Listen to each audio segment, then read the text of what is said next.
Batons. Batons, in law enforcement in general and security in corrections in the military, batons have a different meaning or a different um, proof concept with reference to how a baton is used. Military folks can refer to a baton in riot control or dealing with non-combatants or peacekeeping missions. Law enforcement as a level of force with reference to using a baton when lethal force is not necessarily objectively necessary, but the use of a less than likely option in order to gain compliance. In security, it could be used maybe as a defensive tool or a tool as a result of the security guard dealing with an aggressor. In corrections, it could be used with reference to different types of force, whether it be calculated force when you're dealing with somebody who or a group that are non-compliant and impacting the security of the institution negatively, or immediate use of force as a result of escalating conflict and needing to use a tool in order to get the person into handcuffs or gain full compliance from a person. So there's different. So they're not. When you look at a baton, they're not all the same with reference to the fields of work they're used in. And for me now, a retired guy, a baton could be useful as a defensive tool, if necessary, for any number of things. But I would not necessarily carry a baton around as because for the most part, there's no necessity for me to have it unless I'm considering it as an option for self-defense.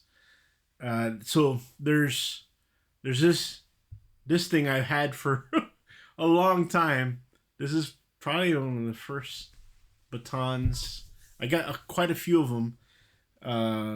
The different types of mechanisms but I'm referring to this one first because this was the, I don't know if you guys remember watching TJ Hooker and all these different TV shows, and this was this was it. This was the benchmark of batons. This one, and there's one that a police department, a couple police departments around the country still use, which is just a straight baton. It's just something similar to what they use in the military as well for riot control. Very useful. In fact, I would say this baton with approximately, I would say about 40 hours of initial training and about somewhere around 5 hours every month of training, leading up to about 200 hours of training in total, would make somebody where they have mastered the skills of being able to use this baton not only safely for themselves, but also in order to interact with aggressors or getting people to do the right thing. And actually, this one here helps not only with as a tool, like for instance, hitting somebody in the side of the leg in order to gain compliance, but it's also something that can be used in order to leverage and gain like actually an arm or a wrist in order to get handcuffs on. There were, and I had happened to have been a Monadnock instructor. I think one of the best organizations that were created of all time when it came to using force. and being trained in not only use of force but in baton training and different types of weapon systems. Well, they're not. Yeah, they're weapons, but defensive weapon systems. Uh, Monadnock was the best, and so what I'm saying is that with this, there has to be hundreds of pages of policy and procedure, and I would say at least for at the user level, at least about 200 hours of training over a period of a year to 2 years, with initial training about 40 hours of training. Why? Because of liability and because things change, laws change, people change, and perceptions change. This is actually this they called it the PR-24 because I think that was the military nomenclature to it. But this thing here was always kind of seen as like a brutal instrument. It's kind of like a wood. It's wood. It's pretty decent weight. This has always been seen kind of like that. But we'll go over and look at something that has become more acceptable in our society around here, especially in the U.S., which is a lot smaller. This is the friction lock baton. I have a couple others that are different. They're like push button and all this other stuff. But the thought process with this is this. Look, this is actually metal. And believe it or not, this thing can cause a lot more damage than that. I can't even get it closed. There you go. Just to get it to close, you got to strike it at a right angle. So this thing, believe it or not, I personally believe can be even more dangerous and I would say requires a lot more training. The PR-24, because of the way it's built, I would say 40 hours because it's the way it's set up. It's the leveraging and the different types of things and moves you can do with it. It actually is more user friendly. This thing here, especially like you use this in something like corrections or riot control, you'll lose this. You can lose this fairly quickly. Water being sprayed or slippery substances. I've noticed, I've watched some riot control things where the people are pushing, the law enforcement or the police are pushing with, it's not the best, right? And I was always, in my training and my background, would say the PR-24 is better for that. This probably, maybe for law enforcement, investigators, to have a tool that is an intermediate tool with reference to dealing with an aggressor where lethal force may not be objectively necessary, but they need something to help them to gain compliance in order to take somebody in and place them under arrest. Yeah, this is helpful. Thing is, I will tell you guys, this thing can be more dangerous because of not, like I've always said before, more recent videos, not everybody's built the same, and that includes the officer or the guard or whoever's using this. They're not built the same, and your wrists, the way you swing, the way you it's all different, and the dynamics of interplay between an aggressor and a guard or an officer or a correction officer of any type, the changes you might, like as trained, aim at the bigger meaty portion of a leg, and the person moves, and all of a sudden when they move, you hit them in the side of the head and you kill them. This does happen. It has happened. Or you break a major bone or rupture a major artery that completely maims them for the rest of their life. Now, that's not necessarily the officer or the guard or the correction officer's fault when it comes to the aggressor, because the person has no reason to be aggressive or actively attempting to either evade arrest or beat up on law enforcement or someone in security. But these things happen, and this is where it transitions into the perception of your peers when you're going to trial, when you're in court. They're going to be asking these questions: how much training have you had? Did you comply with your policy?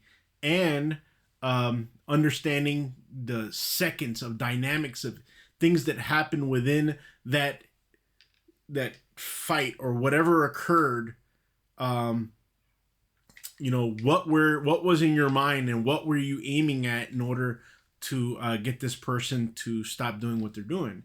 And in most instances, you're doing the right thing, but people move around, and like I said, this thing, if you hit, well, just like the PR-24, but this is probably a little more likely that you're gonna do some serious damage, especially bone on bone. And then these thicker type batons are, they may do as much damage or less because of the thickness of the material and how it's set up, how the leveraging. So where I'm going with this, folks, is that there are many different types of less than likely. I call them less than likely because they're, we mean them to be less than lethal, but they're less than likely that you're gonna hurt or kill somebody. But the way they're designed, there's still a chance of serious bodily injury or even death occurring as a result of using these things. And ultimately, it's the idea is training, and proper policy and procedure.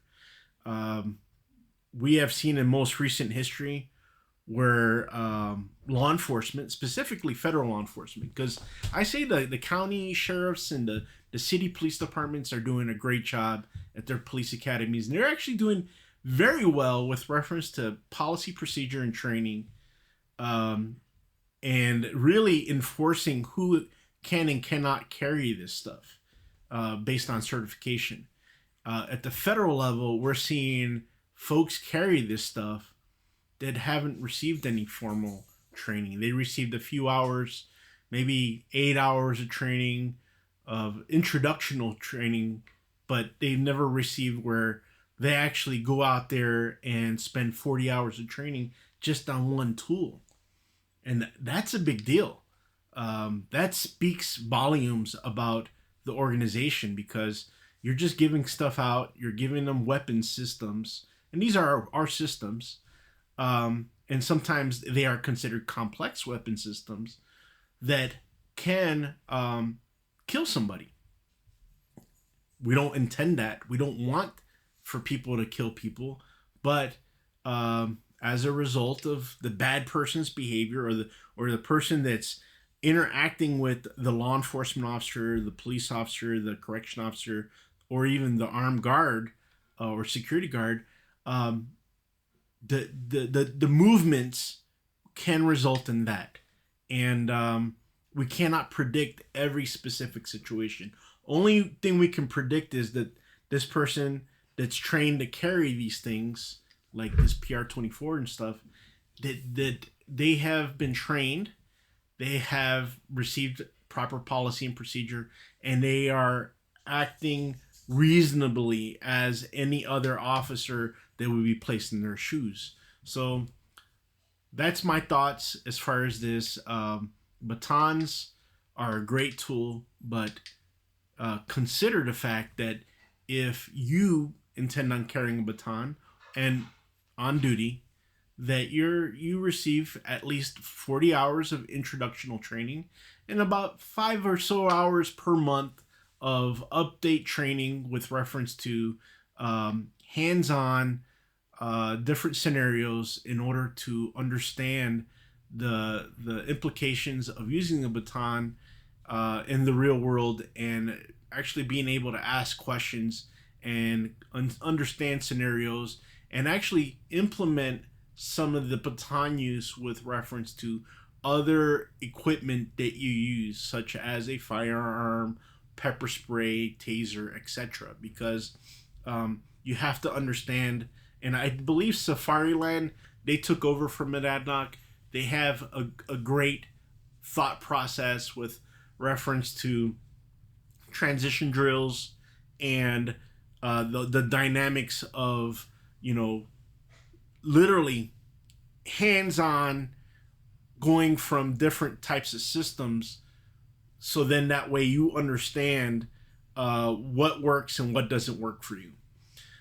Just because this certain thing works for somebody who's an instructor or a supervisor or a leader who writes policy and procedure doesn't necessarily mean it's going to work for somebody in the field doing the work, performing the actual function.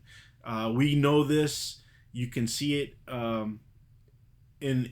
not only in incidents or case law, but you can also see it in social media of incidents that have being recorded in real time. You can see the fact that there are instances where